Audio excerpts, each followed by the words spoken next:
Most people think that as a man gets older, he becomes this finished product, a stoic, unbreakable statue who doesn't need to be told he's significant. But that is the greatest lie in modern dating. Behind every successful, composed man is a part of him that is starving to be truly seen. When a woman of substance leans in and whispers a specific name, she isn't just being affectionate.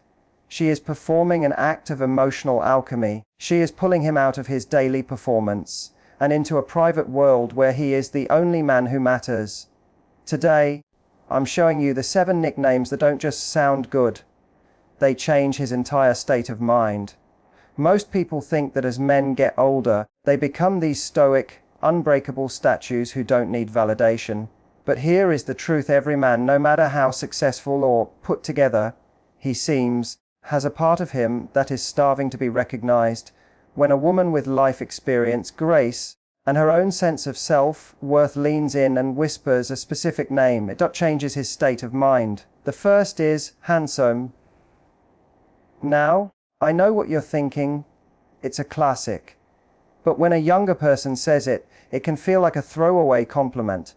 When you say it, with the weight of your experience behind it, you aren't just commenting on his face.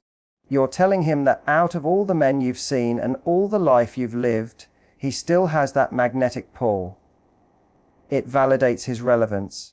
Then we have trouble. This is about playfulness. Men in their professional lives are often buried under the weight of responsibility. They have to be the boss, the father, the provider. When you call him trouble, you are inviting him to step out of that heavy suit and be the mischievous, adventurous version of himself again. You're telling him he's still got that spark that can't be tamed. Next is captain or boss. This isn't about hierarchy. It's about acknowledging his competence. Men feel deeply loved when they feel respected. By leaning into his ability to lead or take charge in a moment, you are feeding his core need to feel effective and powerful in your presence. A more intimate one is tiger, or something that hints at his raw, masculine energy. It's a subtle nod to the chemistry between you. It says, "I see the fire in you," and it creates an immediate, electric tension that reminds him he isn't just a nice guy, he's a man who excites you. Then there is big guy. It sounds simple, but it's about physical presence.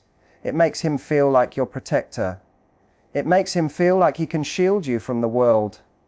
When you whisper that, you are creating a safe space for him to be the big version of himself, which is where most men feel most at home. The sixth is my love. This is the ultimate grounding wire. It's possessive in the best way possible. It claims him. In a world that is chaotic and constantly moving, being called my love by a woman who knows exactly what she wants acts as a sanctuary. It tells him he is chosen. Finally, there is champion, or any word that acknowledges a recent win or a trait you admire. My hero. Ace, champ. It shows you are paying attention to his effort. A man will climb a mountain for a woman who notices the climb. When you use these names, don't just say them, whisper them. Because a whisper requires him to lean in. It requires him to shut out the noise of the world and listen only to you. That is where the real connection happens. Recognition is not a mere compliment, it is a profound psychological intervention. When we talk about the power of recognition within the context of high-stakes attraction and long-term relational dynamics, we are talking about the art of seeing a person in a way the rest of the world has forgotten how to do. Most men move through their daily lives in a state of functional invisibility. They are recognized for what they do, their output, their utility, their ability to solve problems at the office or fix a leak at home. But they are rarely recognized for who they are. They become accustomed to being a part of the machinery of life. When a woman of substance and experience steps in and uses a specific nickname or a targeted observation, she effectively halts that machinery. She pulls him out of the utility category and places him back into the human category. This works because of a concept I call the identity mirror. We all have a version of ourselves that we find most heroic, most capable, or most attractive, but that version often stays tucked away because nobody is calling it out. If a man secretly prides himself on being a protector, and you whisper a name that acknowledges his strength, you are holding up a mirror to his favorite version of himself. You aren't just giving him a pet name. You are giving him a reason to stand taller. You are validating his masculine identity in a world that often asks him to dial it down. Furthermore, recognition creates the anchor effect. In psychology, an anchor is a stimulus that triggers a specific emotional state. If the world makes him feel stressed, tired, or average, but you make him feel significant, powerful, or desired, he will subconsciously begin to crave your presence as a refuge. He starts to associate his highest sense of self-worth with the sound of your voice. This is why nicknames whispered in private are so much more potent than praise shouted in public. The whisper implies that this recognition is a members-only club. It says, "The world sees the suit, but I see the man inside it." To master this, you must move from generic praise to hyper-specific validation. Anyone can say, "You're great," but it takes a woman of discernment to say, "I love the way you handle pressure," or "You have this incredible way of making people feel safe." When you recognize a specific trait, especially one he didn't think anyone noticed, you create an instant, unbreakable bond. You become the only person who truly gets him. Ultimately, the power of recognition is about leadership in a relationship. By recognizing the best parts of him, you are effectively coaching those parts to come forward more often. You are setting the standard for how he shows up when he is with you. When a man feels truly recognized by a woman he respects, he doesn't just feel loved. He feels inspired to become the man she already sees. The contrast principle is one of the most misunderstood yet potent tools in the psychology of attraction. In its simplest form, it is the art of creating a spark by juxtaposing two seemingly opposite energies. In a world where most interactions are predictable, safe, and linear, contrast acts as a cognitive wake-up call. It is the reason why a sudden whisper in a loud room is more commanding than a shout, and why a flash of playfulness from a woman of high status is more intoxicating than constant flirting from someone else. When a woman who carries herself with poise, intelligence, and life experience, someone who clearly has her life in order, suddenly leans in and uses a nickname that is grounding, raw, or even slightly cheeky, she creates a massive shift in the room's tension. This is because of the expectation gap. A man looks at a woman of substance and expects a certain level of formality or distance. When she bridges that gap with a whisper that is unexpectedly intimate, she shatters his autopilot. She isn't just a professional or a peer anymore. She becomes a multi-dimensional enigma that he is now desperate to solve. This principle works because human beings are biologically wired to notice change more than stasis. If you are always the boss, you are predictable. If you are always the caregiver, you are predictable. But when you are the composed, sophisticated woman in public who becomes the playful, naming, calling co-conspirator in private, you create a private world. You are essentially telling him, the world gets the polished version of me, but you get the version that nobody else even knows exists. That contrast makes him feel like an insider. It makes him feel like he has earned a key to a room that is off limits to everyone else. Furthermore, contrast manages the power dynamic. In any high-value interaction, there is a natural push and pull. If you are too high status all the time, a man may feel he can never truly reach you or be himself around you. If you are too accessible, the challenge disappears. The contrast principle allows you to hold both ends of the rope. You maintain your high value through your external life and your composure, but you signal your accessibility through the warmth and edge of how you speak to him. It is the difference between being a statue and being a sanctuary. To apply this, you must look for the emotional pivot. If the conversation has been intellectual or serious, that is your moment to pivot into something physical or playful with a nickname like Trouble or Tiger. If he is being overly stoic, that is your moment to pivot into something deeply grounding like My Love. You are intentionally creating a weather change in the interaction. Ultimately, the contrast principle is about depth. It proves that you are not a one-note person. It shows him that you have the range to handle the boardroom and the bedroom, the serious and the scandalous. When a man experiences that kind of range in a woman, he doesn't just feel attracted, he feels fascinated. He begins to realize that every time he thinks he has you figured out, you have another layer to reveal, and that is the secret to keeping someone's attention for a lifetime. In the architecture of modern masculinity, there is a silent, heavy burden that most men carry from the moment they wake up until the moment they close their eyes. It is the burden of sovereignty. From a young age, men are conditioned to believe that their value is tied to their ability to be the pillar, the one who has the answers, the one who provides the direction, and the one who remains unshakable when the world starts to crumble. They are the captains of their own ships, but being a captain is an incredibly lonely job. When we talk about sovereignty and safety, we are talking about the rarest gift a woman of experience can give a man, a place where he can finally abdicate the throne. Most men spend their entire lives in performance mode. They are performing for their bosses, their peers, and often even their families. They feel they must maintain a perimeter of strength at all times.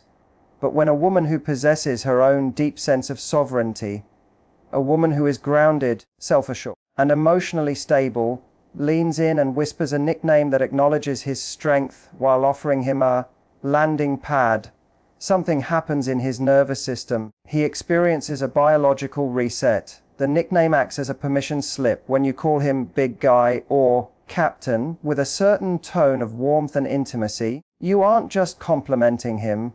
You are signaling that you see the weight he carries, you respect it, but you are also strong enough to hold space for him. This creates the sanctuary effect. In that moment, he doesn't have to lead. He doesn't have to perform. He feels safe because he knows he is with a woman who isn't leaning on him out of desperation, but is standing beside him out of choice. This is where the true power of a nickname like my love or champion comes into play. It provides a sense of belonging that is separate from his achievements. For a man, safety isn't just about physical protection. It's about emotional transparency. It is the knowledge that he can drop the armor, reveal his exhaustion or his doubts, and he won't be judged or viewed as less than. He feels safe because you are safe. Your sovereignty acts as a lighthouse. He knows that no matter how stormy his day has been, your presence is the one place where the water is calm. Furthermore, this dynamic creates intimacy via vulnerability. Most people think intimacy is about physical closeness, but real intimacy is the ability to be known. By recognizing his sovereignty and providing him safety, you become the only person in the world who knows the man behind the mask. You become his confidante. You become the person he thinks of the second things go wrong, and more importantly, the person he thinks of the second things go right. To master this, you must lead with emotional poise. You have to show him through your actions and your words that you are on mess with able. When he sees that you aren't rocked by his moods or intimidated by his power, he finally feels he can exhale. You are telling him, I've got you so you don't have to have everything right now. Ultimately, sovereignty and safety are the twin pillars of a high-value relationship. When a man finds a woman who respects his crown but gives him a place to take it off, he will never want to leave her side. The sacred language effect is the psychological glue of long-term fascination in a world that is increasingly public. Where every part of our lives is performed for an audience, there is nothing more intoxicating than a private world that only two people inhabit. This isn't just about communication, it's about exclusivity. When you use a nickname that is whispered, specific, and off limits to the rest of the world, you are effectively drawing a circle around the two of you and telling the rest of the planet they aren't invited. Most interactions in a man's life are transactional. He speaks professional, at work polite, in social circles and functional with his family. But when a woman of intelligence and poise introduces a secret language, she creates an intimacy hierarchy by giving him a name that nobody else is allowed to use, perhaps a play on an inside joke, a nod to a shared moment of vulnerability, or a term like trouble or tiger. You are telling him that his identity with you is higher and deeper than his identity with anyone else. You become the keeper of his private self. This works because of a concept I call the inner circle validation. Every man has a public face and a private heart. Most people only ever interact with the face. When you whisper a nickname that targets his private heart, you are signaling that you have been granted access to the VIP section of his life. It creates a powerful sense of us against the world.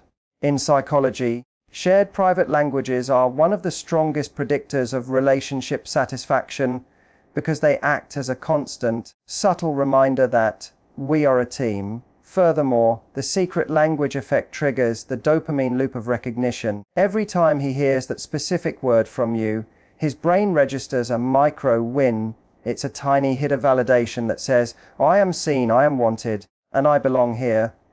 Because that word is only yours, he begins to associate that feeling of peak significance exclusively with your presence. You aren't just another person he talks to, you are the only person who speaks his true language. This is particularly potent for men who hold high-pressure positions. They spend all day being addressed by their titles or their last names. When you lean in and use a name that is soft, playful, or even slightly claiming, you are stripping away the weight of his public persona. You are giving him the gift of being just him. It creates a psychological sanctuary where he can drop the performance and simply exist in the warmth of your recognition. To master this, you must protect the sanctity of the language. A secret language loses its power if it's used in front of a crowd. The magic is in the whisper. It's the hand on the small of his back at a dinner party, followed by a word only he can hear. It's the text message with a single word that refers to a private joke from 3 months ago. It's the intentionality behind the choice. Ultimately, the secret language effect is about ownership of attention. In a distracted world, being the person who knows exactly how to capture a man's focus with a single word is the ultimate high-value skill. You aren't just talking to him, you are resonance testing his soul. When a man feels that he has a secret world with a woman, he doesn't just feel attracted, he feels anchored. In the modern landscape, masculinity is often treated as something that is either given or performed, but rarely is it something that is truly witnessed. For most men, the struggle to feel like enough of a man is a constant, quiet hum in the background of their lives.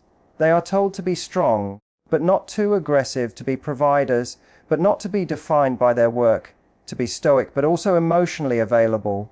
This creates a massive internal vacuum. When a woman of high value and discernment steps in and provides validation of masculinity, she isn't just giving a compliment, she is performing an act of emotional alchemy. Validation of masculinity is the art of acknowledging a man's impact on your world. It is the move from, you're a nice guy, to, I feel safe when I'm with you. The first is a comment on his personality, the second is a validation of his essence. When you whisper a nickname like Captain, Big Guy, or even a proprietary name that acknowledges his strength, you are telling him that his presence matters. You are confirming that his masculine shield is working. This is powerful because of the hero's feedback loop. Every man at his core wants to believe he is the protagonist of a story where he protects and provides for the people he cares about. However, if he never gets feedback from his environment, he begins to feel like a ghost in his own life. When you use a nickname that validates his masculinity, you are giving him the data he needs to feel successful as a man. You are the mirror that reflects his best, most capable self back to him. Furthermore, this validation creates deep-rooted loyalty. A man will always be most attracted to the woman who makes him feel like the best version of himself. If the rest of the world makes him feel like a cog in a machine, but you make him feel like a titan, where do you think he is going to want to spend his time? By validating his masculinity, you are creating a unique emotional home for him. You become the one person who doesn't just ask things of him, but who appreciates the way he handles the world. To do this effectively, you must move beyond the surface. It's not about his muscles or his bank account. It's about his character in action. It's recognizing the way he makes a decision, the way he handles a difficult waiter, or the way he moves through a crowded room to keep you close. When you whisper a name that reflects that specific energy, it hits him with 10 times the force of a standard compliment. You are telling him, I see the man you are trying to be, and I think he's incredible. Ultimately, validating a man's masculinity is about empowerment. You aren't making him better. You are revealing the better that is already there. It creates a dynamic where he feels inspired to protect you, cherish you, and show up for you, because you are the one person who truly sees his value. When a man feels his masculinity is validated by a woman he respects, he doesn't just feel loved, he feels invincible. The difference between a nickname that builds a kingdom and one that merely fills a silence is intentionality. In many long-term dynamics, affection can accidentally slide into a habit. We start using terms of endearment because they are the social script we've been handed, or because we've forgotten the actual name of the feeling we're trying to express. But when a woman of discernment chooses a word with clinical precision and whispers it with deliberate timing, she moves from being a passenger in the relationship to being its architect. Intentionality over habit is about the why behind the word. Most people use nicknames as placeholders. They say babe or honey while they are looking at their phones or doing the washing up. It becomes background noise. But when you are intentional, you wait for the high-value moment. You wait for the second he has just navigated a difficult conversation, or the moment he has just stepped out of the shower looking like a force of nature. In that silence, you lean in and use a word like champion or tiger. Because it was intentional, it lands with the weight of a physical touch. This works because of the contrast of presence. When you are intentional, you are signaling to a man that you are awake in his presence. You aren't just coexisting, you are observing, you are studying him. For a man, there is nothing more intoxicating than the feeling of being studied by a woman he respects. It tells him that his actions have an audience, and not just any audience, but a curated one. It shifts the nickname from a label to a reward signal. Furthermore, intentionality prevents emotional desensitization. If you call him handsome, every 5 minutes the word loses its teeth, it becomes a blunt instrument. But if you save that word for the moment he is dressed to the nines and standing by the door, it becomes a sharp, electric shock to his system. You are teaching his brain to associate your voice with peak validation. You are effectively training the dynamic to remain in a state of high alert attraction rather than slipping into the coma of domestic routine. To master this, you must practice active selection. Don't just use the name he's always had. Look for the new growth in him. If he's been working hard on his fitness, find a name that acknowledges his physicality. If he's been remarkably patient with a family issue, find a name that acknowledges his stoicism. By intentionally changing the sacred language, as he evolves, you are telling him, I am still watching you. I am still fascinated by who you are becoming. Ultimately, intentionality is a form of generosity. It takes effort to be present. It takes energy to choose the right word for the right moment. When a man feels the weight of that intentionality, he feels profoundly valued. He realizes that you aren't just with him, you are choosing him over and over again, one whispered word at a time. It turns a simple nickname into a profound statement of ongoing desire. At the end of the day, a nickname is just a word. But when it's delivered with intentionality, when it's whispered as a secret language between just the two of you, it becomes a sanctuary. It tells him that while the world sees the suit, you see the man. It tells him that in a life full of noise, your voice is the only one that truly knows his name. Use these not just to be cute, but to recognize the hero, the protector, and the partner he is trying to be for you. Because when a man feels truly recognized by a woman he respects, he doesn't just feel loved, he feels invincible. Go out there and start building that private world tonight.